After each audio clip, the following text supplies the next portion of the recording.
Hi, I'm Mandy, back with another video for you today. Today I want to talk about one of my favorite topics, and this is 3 tips for parents on how to teach your kids values. And these are the very, very foundational steps of teaching your kids values. This might be a sequence of videos like I sometimes do. I start talking and then I realize, wow, there's so much more to this topic, and then I make you a little bit longer one. So for now, I'm going to keep this one short and just talk about the 3 foundational pieces. So take a deep breath, and I hope that you really consider these 3 pieces that I believe are the foundation to really teaching your kids values, because really they're important for you. The first one is time. There is no shortcut around the time that it takes to invest in teaching your kids values. And I know we're in a fast-paced world, but this is really important if you want your child to be able to have a healthy emotional development, that you really take the time and use the second piece, which is the teachable moments, to be able to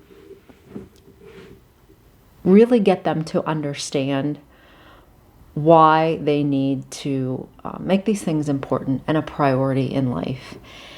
With those 2, let me just sidebar a little bit and talk about a child's worldview. If I've said this once, I've said this 1,000 times to parents through the years, that just because your child can speak in full sentences and you feel like they can comprehend what you're saying, and I hear this all the time from parents, they say, I know they know, does not mean that your child has the worldview or understands the world through the lens of an adult. They don't have all the information, all the pieces, all the ways to look at things through different perspective. I talk about this all the time.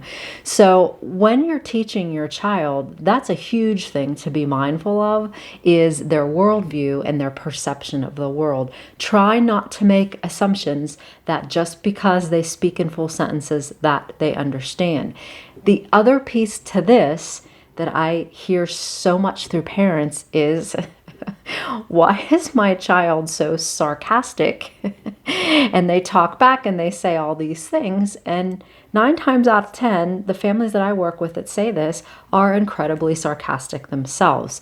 So I'm kind of going down a rabbit hole because I'm talking about values. But when we think about when we're teaching our child anything, we have to be mindful of our own behaviors and how we model things if we want our child to be or behave in a certain way. We can't do things and then expect them not to model sometimes, especially with worldview and sarcasm, which leads me to my 3rd core foundation of what I think is essential for teaching your child values, and this is the big one, is your own ability to manage your mood.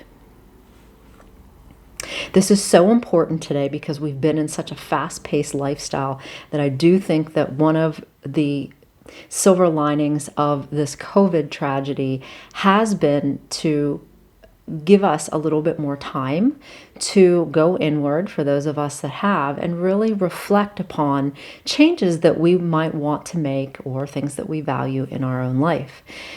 So what I will usually say to parents is if they don't have the time to do things, I have them reassess their lifestyle. And what do you need to do? What can be cut out? Our society has developed such a fast-paced, high-demand, go, go, go lifestyle for so many people. And this starts so young with kids, especially with activities. And it's just nonstop. So there comes a point where if you're not comfortable with having enough time to truly teach your kids social skills and values in the way that you would like, I think that you need to reassess some of these choices. It's not all about just keeping up with everybody else. A lot of the times kids start to develop behavior problems, emotional problems, and then parents come to me and wonder why. And these are kind of the criteria that I go through and assess families and ask them about. Again, to recap: time. How much time are you investing in the quality of the time? How many teachable moments can you pull from investing the time when you do have the time? And how is your mood? Are you too overstressed to effectively interact with your child? If you are, and any of these other things resonate and you're interested in some support with this, I can certainly help. If you are, go ahead and check my website at www.mandyfridger.com, and there may be a follow-up to this with parental stress and caregiver stress and how to manage that at some point. Thanks for watching.